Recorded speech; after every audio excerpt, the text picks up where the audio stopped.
Trying a different thing with my thumbnail today. I noticed on all the big stupid viral video YouTube profiles, it's always somebody like making a shocked face. So let's see if that draws anybody in. Probably not, but I'm bored. Having observed the vain, ostentatious importance of many people and quoting the authority of dukes and lords as having been in their company, he said, he went to the other extreme and did not mention his authority when he should have done it, had it not been that of a duke or a lord. Here we go. Dr. Goldsmith said once to Dr. Johnson that he wished for some additional members to the literary club to give it an agreeable variety. For, said he, there can now be nothing new among us. We have traveled over one another's minds. Johnson seemed a little angry and said, Sir, you have not traveled over my mind, I promise you. Sir Joshua, however, thought Goldsmith right, observing that when people have lived a great deal together, they know what each of them will say on every subject. A new understanding, therefore, is desirable, because though it may only furnish the same sense upon a question which would have been furnished by those with whom we are accustomed to live, yet this sense will have a different coloring, and coloring is of much effect in everything else as well as in painting.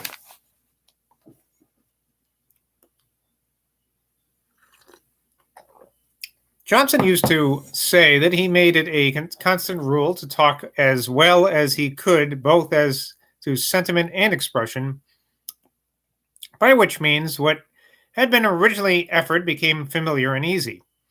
The consequence of this, Sir Joshua observed, was that his common conversation in all companies was such as to secure him universal attention, as something above the usual colloquial style was expected.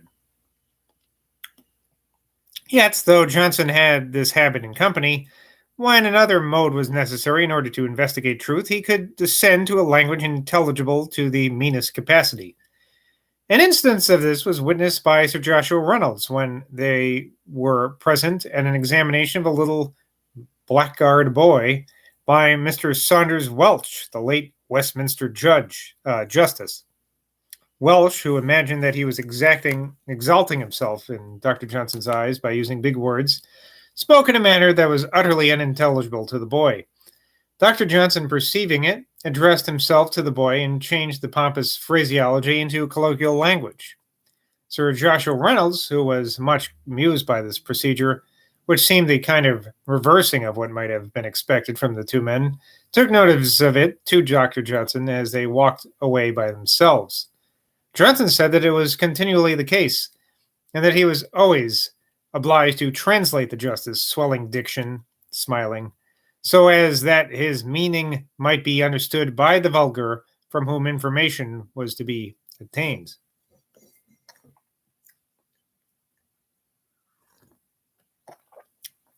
Sir Joshua once observed to him that he had talked about the capacity of some people with whom they had been in company together.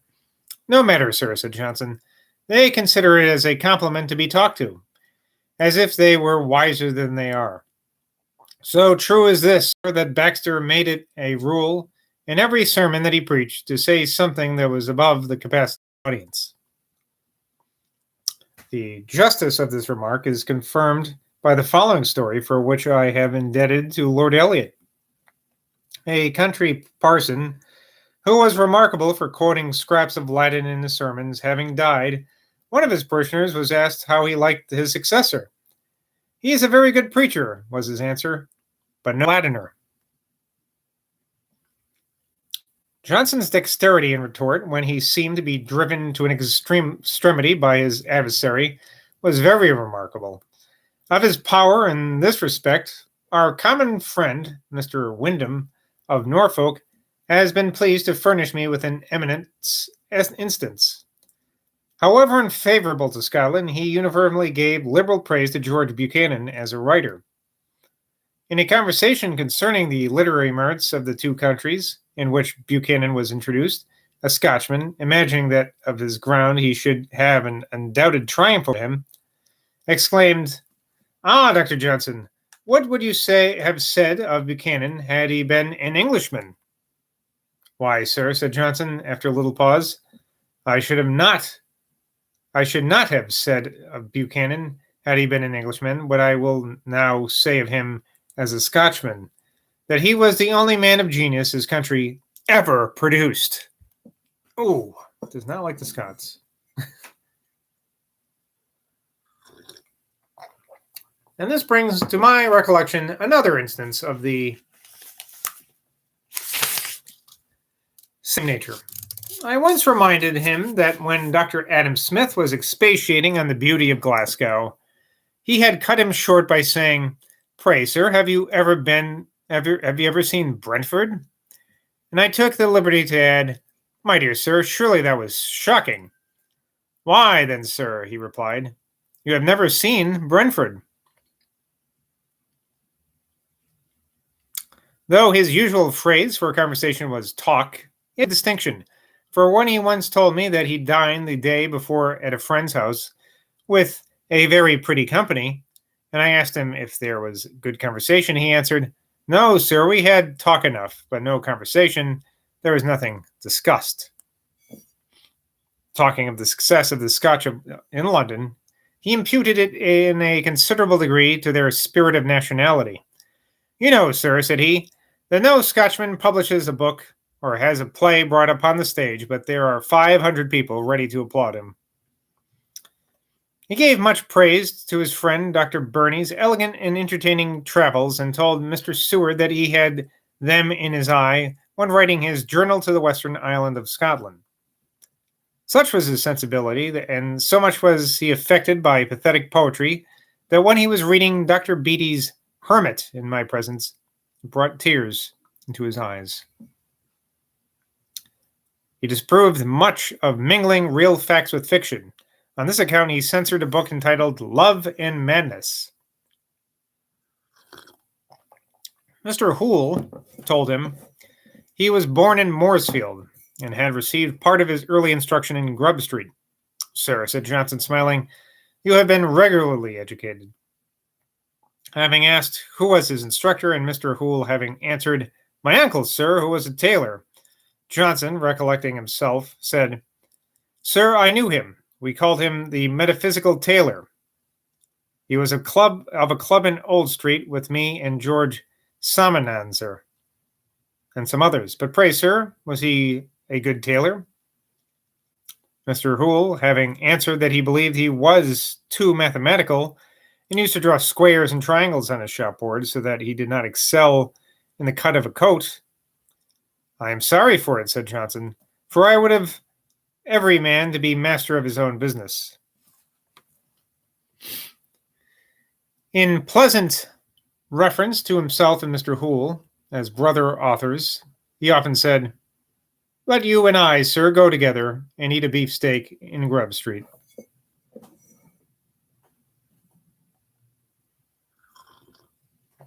I read a book a long time ago called New Grub Street. I'm trying to recall. It was about like pulp writers, I think. But I think it came later than this. Much later, I think, but I could be wrong. It was good, though. I don't remember it, but I remember it being good. Sir William Chambers, the great architect, the Honorable Horace Walpole, late Earl of Oxford, thus bears testimony to this gentleman's merit as a writer. Mr. Chambers' treatise on civil architecture is the most sensible book and the most exempt from prejudice that ever was written on that science, from preface to anecdotes of painting in England. This Sir William Chambers, whose works show a sublimity of genius, and who is esteemed by all who know him for his social, hospitable, and generous qualities, submitted the manuscript of his Chinese architecture to Dr. Johnson's perusal. Johnson was much pleased with it and said, "It wants no addition nor correction, but a few lines of introduction, which he furnished and Sir William adopted." The introductory lines are these: "It is difficult to avoid praising too little or too much the boundless panegyrics which have been lavished upon the Chinese learning, policy, and arts, show with what power novelty attracts regard, and how naturally esteem swells into admiration. I am far from desiring to be numbered among the exaggerators of Chinese excellence. I consider them as great or wise only in comparison with the nations that surround them, and have no intention to place them in competition either with the ancients or with the moderns of this part of the world. Yet they must be allowed to claim our notice as a distinct and very singular race of men, as the inhabitants of a region divided by its situation from all civilized countries, who have formed their own manners and invented their own arts without the assistance of example. So says Johnson. So saith Johnson. Johnson said to Sir William Scott, "The age is running mad after innovation. All the business of the world is to be done in a new way. Men are to be hanged in a new way. Tyburn itself is not safe from the fury of innovation." And having been argued that this was an improvement, "No, sir," said he eagerly, "it is not an improvement. They object that the old method drew together a number of spectators. Sir, executions are intended to draw spectators. If they do not draw spectators, they don't answer their purpose. The old method was most satisfactory to all parties. The public was gratified by a procession. The criminal was supported by it. Why is all this to be swept away?" I perfectly agree with Dr. Johnson upon this head, and am persuaded that executions now, the solemn procession being discontinued, have not nearly the effect which they formerly had.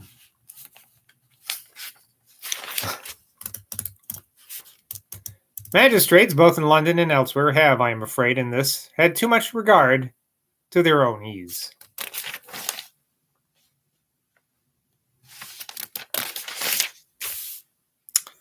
Of Dr. Hurd, Bishop of Worcester, Johnson said to a friend, "Hurd, sir, is one of a set of men who account for everything systematically. For instance, it has been fashioned to wear scarlet breeches. These men would tell you that according to causes and effects, no other wear could at the time have been chosen." He, however, said of him at another time to the same gentleman, "Hurd, sir, is a man whose acquaintance is a valuable acquisition." That learned and ingenious prelate, it is well known, published at one period of his life moral and political dialogues with a woeful Whiggish cast. Afterwards, his lordship, having thought better, came to see his error and republished the work with a more constitutional spirit. Johnson, however, was unwilling to allow him full credit for his political conversion. I remember when his lordship declined the honor of being Archbishop of Canterbury, Johnson said, "I am glad he did not go to Lambeth, for, after all, I fear he is a Whig in his heart."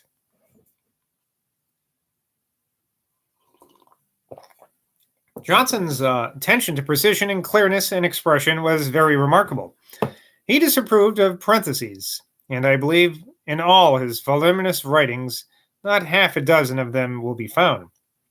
He never used the phrases "the former" and "the latter," having observed that they are often occasion obscurity. He therefore contrived to construct his sentences so as not to have occasion for them, and would even rather repeat the same words in order to avoid them. Nothing is more common than to mistake surnames when we hear them carelessly uttered for the first time. To prevent this, he used not only to pronounce them slowly and distinctly, but to take the trouble of spelling them, a practice which I have often followed, and which I wish were general. Such was the heat and irritability of his blood that not only did he pare his nails to the quick, but scraped the joints of his fingers with a penknife till they seemed quite red and raw. The heterogeneous composition of human nature was remarkably exemplified in Johnson. His liberality in giving his money to persons in distress was extraordinary. Yet there lurked about him a propensity to paltry saving. One day I owned to him that I was occasionally troubled with a fit of narrowness. "Why, sir," said he, "so am I, but I do not tell it." He has now and then borrowed a shilling of me, and when I asked for it again, seemed to be rather out of humor. A droll little circumstance once occurred. As if he meant to reprimand my minute exactness as a creditor, he thus addressed to me, Boswell, lend me sixpence, not to be repaid. This great man's attention to small things was very remarkable. As an instance of it, he one day said to me, Sir, when you get silver and change for a guinea, look carefully at it. You may find some curious piece of coin. Though a stern, true-born Englishman, and fully prejudiced against all other nations, he had discernment used enough to see, and candor enough to censor, the cold reserve too common among Englishmen towards strangers. Sir, said he, two men of any other nation who are shown into a room together at a house where they are both visitors will immediately find some conversation. But two Englishmen will probably go each to a different window and remain in obstinate silence. Sir, we as yet do not enough understand the common rights of humanity. Johnson was at a certain period of his life a good deal with the Earl of Shelburne, now Marquis of Lansdowne, as he doubtless could not have but have a due value for that nobleman's activity of mind and in common acquisitions of important knowledge, however much he might disapprove of other parts of his lordship's character, which were widely different from his own.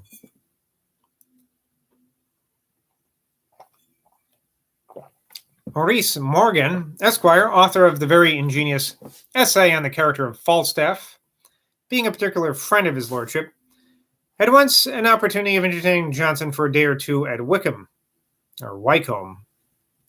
when its lord was absent, and by him I have been favored with two anecdotes about this essay on the character of Falstaff. Johnson, being asked his opinion of this essay, answered, Why, sir, we shall have the man come forth again. And as he has proved Falstaff to be no coward, he may prove Iago to be a very good character. So here are the anecdotes. One is not a little to the credit of Johnson's candor. Mr. Morgan and he had a dispute pretty late at night, in which Johnson would not give up, though he had the wrong side, and in short, both kept the field. Next morning, when they met in the breakfasting room, Dr. Johnson accosted Mr. Morgan thus, Sir, I have been thinking on our dispute last night. You were in the right. The other was as follows. Johnson, for sport perhaps, or from the spirit of contradiction, eagerly maintained that Derrick had merit as a writer. Mr. Morgan argued with him directly in vain. At length he had recourse to this device. Pray, sir, said he, whether do you reckon Derrick or Smart the best poet? Johnson at once felt himself roused and answered, Sir, there is no setting the point of presidency between a louse and a flea. Once, when checking my boasting too frequently of myself in company, Johnson said to me, Boswell, you often vaunt so much as to provoke ridicule. You put me in mind of a man who was standing in the kitchen of an inn with his back to the fire, and thus accosted the person next to him. Do you know, sir, who I am? No, sir, said the other, I have not that advantage. Sir, said he, I am the great Twalmley, who invented the new floodgate iron. The Bishop of Killaloe, on my repeating the story to him, defended Twalmley by observing that he was entitled to the epithet of great, for Virgil in his group of worthies in the Elysian field said, Hic manus ob patriam pugnando vulnera passae, and etc. Mentions, Inventas aut quae vitam escolere per artes. Whew. Okay, so we got a lot of footnotes to parcel out this joke here. So, I am the great Twalmley who invented the new floodgate iron. There's a footnote here that says, what the great Twalmley was so proud of having invented was neither more nor less than a kind of box iron or smoothing linen. So it wasn't so impressive. And the first Latin I mentioned was, "Here was the company of those who battled and bled for their fatherland," from the Aeneid. And that mentions those who ennobled life by the arts they discovered, which I would assume includes Twalmy for his dumb little invention here. Johnson was pleased to say to me one morning when we were left alone in his study, "Boswell, I think I am easier with you than with almost anybody. You would not allow Mr. David Hume any credit for his political principles, though similar to his own, saying of him, 'Sir, he was a Tory by chance.'" His acute observation of human life made him remark, "Sir, there is nothing by which a man exasperates most people more than by displaying a superior ability or brilliancy in conversation. They seem pleased at the time, but their envy makes them curse him in their hearts." Well, I hope you're not cursing me or dear Johnson or even Boswell in your hearts today. I hope you're not cursing anybody in your hearts today. Until next time, bye from Boswell. Cheers.